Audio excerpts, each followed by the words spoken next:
देश देख रहा है अच्छी खबरें। गुड न्यूज टुडे, अच्छी खबर, सच्ची खबर।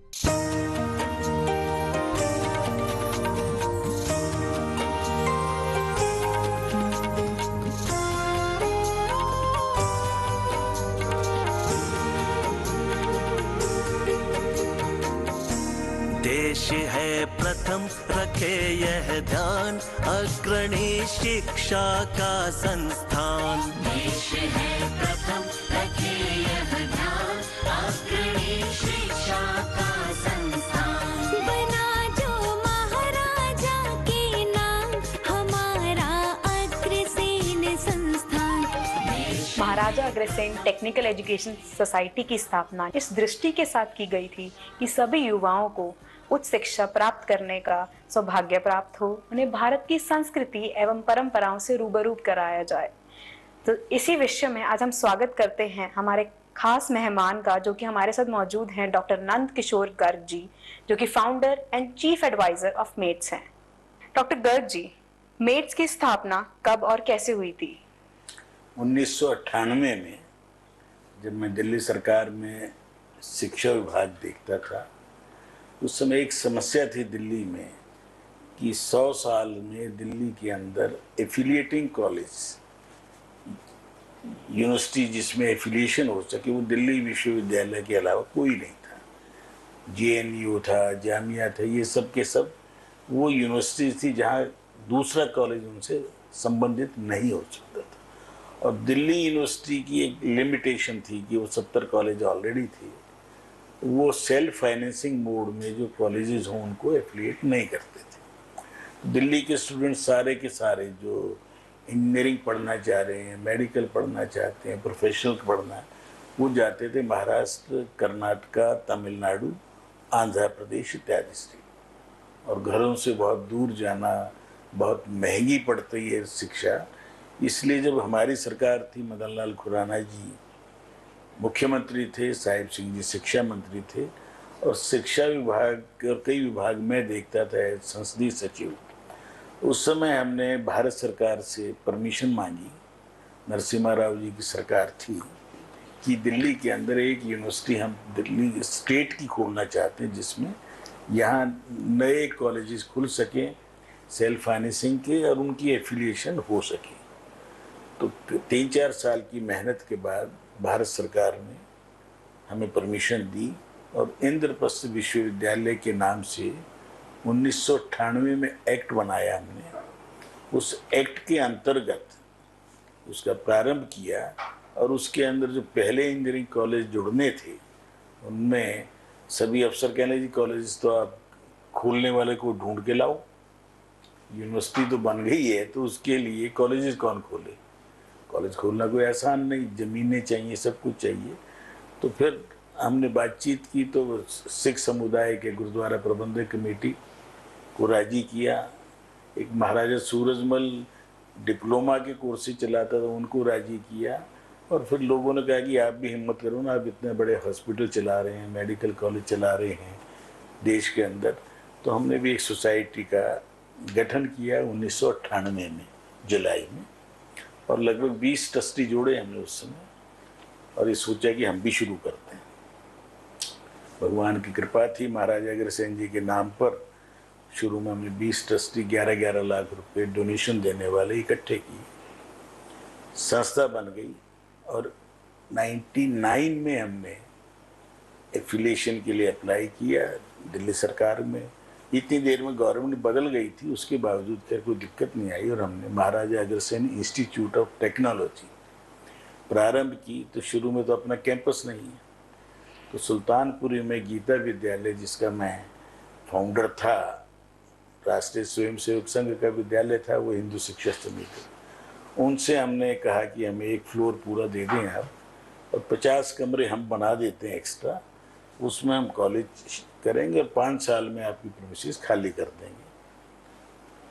उन्होंने शहर स्वीकार किया, हमने 50 कमरे बना दिए, कॉलेज चालू हो गया। तो महाराजा मेट के नाम से जो संस्था शुरू हुई, उसको हमने 25 साल सफलतापूर्वक देश के अंदर और उत्तर भारत में विशेष तौर पर नंबर 1 पोजीशन हम प्राप्त करने में सफल हुए। 180 विद्यार्थियों से ये यात्रा प्रारंभ हुई थी और आज इस कैंपस में लगभग 8,500-9 हज़ार विद्यार्थी हैं और लगभग सभी विषयों को हम यहाँ पढ़ाते हैं। और हमारे फैकल्टी ने, हमारे ट्रस्टीज़ ने जो मेहनत की और विद्यार्थियों ने उसको जो रिस्पांस दिया, आज हमारे बच्चे किसी भी क्षेत्र में किसी से कम नहीं है, ये मैं दावे से कह सकता हूँ। डॉक्टर गर्ग जी, जैसे कि आपने मैं बताया कि 25 साल मेट्स की उपलब्धियों को हो चुके हैं। 25 साल एक लंबी अवधि होती है, तो इस उपलब्धियों को आप किस रूप में देखते हैं? उपलब्धि तो जो हमारे, मैं तो कहता हूँ कोई चीज़ जैसे प्रोडक्ट कहें तो मार्केट में प्रोडक्ट के बारे में लोगों को क्या विचार है वो उसकी सफलता को शो करते हैं कि ब्रांड ऐसा होना चाहिए। आज भगवान की दया से महाराजा अग्रसेन का जो विद्यार्थी है, जो पहला बैच भी निकला था 2003 में, आज वो कहीं न कहीं बेशक थोड़े थे, आज उनका नाम है। और उसके बाद तो लगातार काम हुआ। प्रोफेसर BN मिश्रा जी हमारे फाउंडर डायरेक्टर थे, जो देवयोग से NSIT के भी फाउंडर डायरेक्टर थे, वहाँ के कुलाधिपति भी रहे, बहुत ही लर्नेड व्यक्ति थे।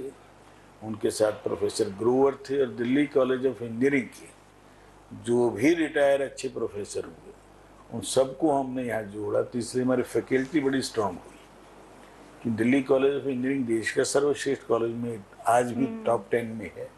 तो वहाँ के जितने लोग आए उन्होंने इस कॉलेज को अपना समझ के आगे बढ़ाया और उसके कारण से हमारे जो बैच निकलने प्रारंभ हुए, उन बैच की ऐसी क्रेडिबिलिटी बनी कि ये किसी से कम नहीं है।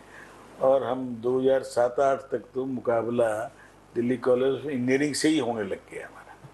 तो आज दिल्ली का NSUT हो, DT जो नाम बदल गए सब कुछ, उन सब के बराबर की हमारे को स्केल या सैलरी मिलने में हमारे बच्चे के बराबर हैं, रिसर्च में बराबर हैं। और हर दृष्टि से जो बच्चों की फर्स्ट प्रेफरेंस है, 1,000 बच्चे अगर इंजीनियरिंग में एडमिशन हमारे यहाँ ले पा रहे हैं तो उसके अगेंस्ट 30,000 बच्चे लाइन में खड़े हैं। और यहाँ से पढ़ के जो बच्चे निकले हैं, आज हम गर्व से कह सकते हैं कि UPSC के टॉपर्स में हम हैं। मिलिट्री के लिए हमने बहुत अच्छे अच्छे ऑफिसर्स दिए हैं। सैकड़ों हमारे विद्यार्थी वहाँ पोस्ट ग्रेजुएशन करने के बाद बड़ी बड़े कोई भी सॉफ्टवेयर इंडस्ट्री का, यू नेम एनी कंपनी, वहाँ हमारे विद्यार्थी हैं, अच्छी उसमें हैं।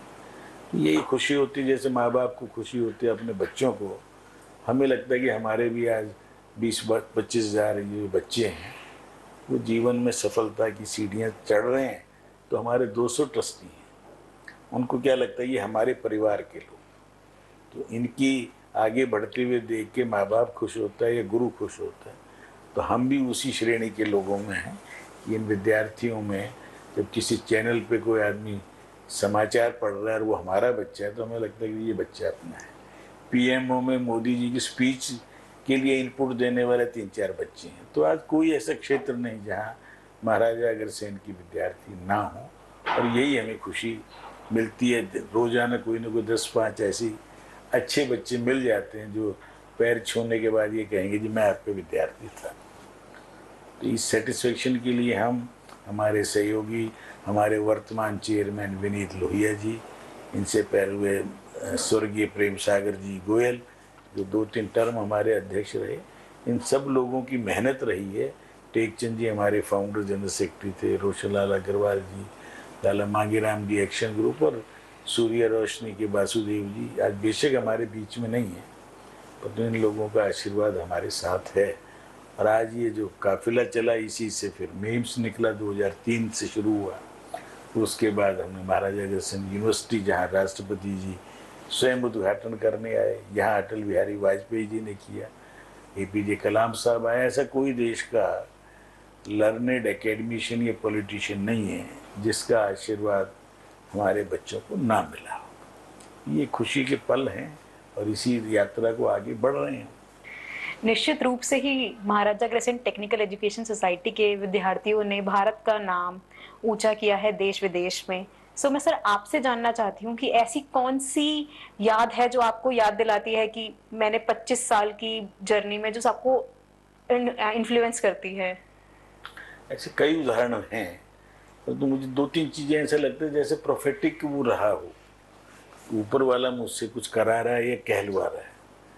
अरुण जेटली जी 2014 में कैंपस में आए थे एनुअल डे में, और मेरे मुंह से निकल गया उनकी इंट्रोडक्शन कराने के बाद, अब आप सुनेंगे देश के भावी वित्त मंत्री को, जब तक सरकार भी नहीं है, और वो भी मेरी तरफ देख रहे हैं क्या कह रहे भाई साहब आप। और पहले वित्त मंत्री वो 6 महीने में बन गए। इसी ढंग से यहाँ हमें जमीन कैसे मिले, जमीनों के झगड़े दिल्ली में मिलती नहीं आसानी से, और पैसा भी नहीं है। तो बीडी नारंग साहब इसलिए आज भी याद है मुझे, ओरिएंटल बैंक के सीएमडी थे। अरे कहना घर पैसे की चिंता क्यों करते हो, मैं बैठा हूँ ना, और तुम बड़ियों को मैं बैलेंस शीट नहीं पढ़ता, तुम पर्सनल गारंटी दे सकते हो चारों आदमी। मैं एक्शन ग्रुप के नंद किशोर अग्रवाल, रोशन लाल अग्रवाल जी और टेक चंद, कहना चारों पर्सनल गारंटी दो। और उसने तुरंत फोन किया रीजनल मैनेजर को, 5 करोड़ रुपए डीडीए के नाम की पेमेंट तुरंत दे दो, बिना कागजों के, सिर्फ जनरल एक कागज पे साइन करा के। तो कौन करा रहा है? क्योंकि जो देवीय शक्ति है कोई, वो होती है। मैं इसलिए कह रहा हूँ कि ये सबको ये विश्वास करना चाहिए कि यदि काम अच्छा है तो उसके लिए कोई ना कोई रास्ता निकलता है। आज के समय में शिक्षा के साथ साथ संस्कार और मूल्य का क्या महत्व है? आज के समय में ज़्यादा है, पहले परिवार से मिल जाती थी ये सभी संस्कार। सबसे पहली गुरु जैसे माँ होती है, जॉइंट फैमिलीज थी, बड़े परिवार थे, एक दूसरे से सब मिलते थे। आज जब से छोटी छोटी परिवार हैं, उसमें किससे बच्चा सीखे? उसको तो घर में पहले ताई जी भी 2-2 3-3 थी, बुआएं थे, मिलते थे। तो आज स्कूलों के अंदर भी बच्चे को केवल 3 साल की उम्र से ही उसको लगातार प्रेशर में, इसकी तैयारी करो, उसकी तैयारी करो, फिर 9वीं में आते हैं उसको आगे के एंट्रेंस की, तो उसको प्रेशर तो ज़्यादा है बच्चे पे। तो संस्कार लेने के लिए उसको उतना स्थान नहीं मिल पा रहा, खेलों के लिए नहीं मिल पा रहा। इसलिए तो फिर से बच्चा खेले भी ज़्यादा, मिले जुलेगा तो उसके वो संसार एक दूसरे से सीखेंगे, गरीब अमीर का भेद हटेगा, और ज़्यादा पैम्पर्ड बच्चे जो हैं वो ना देश के लिए अच्छे हैं ना परिवार के लिए अच्छे। अब मैं आपसे जानना चाहूंगी, आप हमें मेट्स की भविष्य की योजनाओं से परिचित कराइए। भविष्य तो कभी कोई आदमी एक स्थान पर खड़ा नहीं रहना चाहिए, आगे बढ़ने की प्रवृत्ति हो। अब हमने आने वाले 8-10 साल की योजनाएं बनाई हैं कि आने वाले सालों में एक 200 बेड का हॉस्पिटल हिमाचल में और शुरू करेंगे। हमारे यहाँ तो आसपास चल ही रहे हैं 4-5। उसको धीरे धीरे पैरामेडिकल कोर्सेज शुरू करेंगे, नर्सिंग कॉलेज शुरू करेंगे, और उसको 500 बेड का होने के बाद मेडिकल कॉलेज भी प्रारंभ करेंगे, फिर पीजी शुरू करेंगे। और नर्सिंग के माध्यम से हमें वो स्टैंडर्ड की नर्स तैयार करनी है जो नॉर्मल एमबीबीएस डॉक्टर जितना उसको ज्ञान भी हो और उसके भरोसा भी हो। तो टारगेट लंबे हैं, योजनाएं भी लंबी है और पोटेंशियल भी है। तो आने वाले समय में 2035 तक हमने ये लक्ष्य पूरे करने हैं। और यहाँ ऑटोनोमस स्टेटस लेके डीम्ड यूनिवर्सिटी का जो कॉन्सेप्ट भारत सरकार का है, प्लस ये रेटिंग ली है हमारी एक इंस्टीट्यूट ने, एक्रेडिशन अब फिर से हमारे कई सब्जेक्ट्स का, और हर हालत में हम नंबर 1 रहें, उसके लिए हमारा एफर्ट्स रहेंगे हमारे, और हम उसको पूरा करें, ऐसा भगवान से भी आशीर्वाद मांगते हैं और अपने विद्यार्थियों से भी कि अपना मैक्सिमम हम दें तो आउटपुट अपने आप अच्छा है। आज का सिलसिला हम यहीं समाप्त करते हैं। डॉक्टर गर्ग जी से मेट्स की जानकारी का सिलसिला अगले एपिसोड में चलता रहेगा।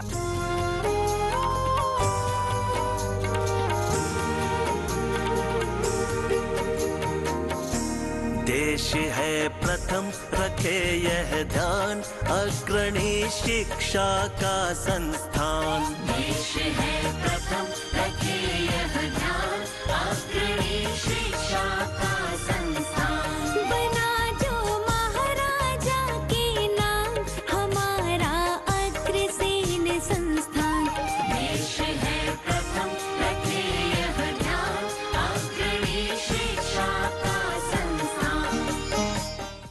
कुछ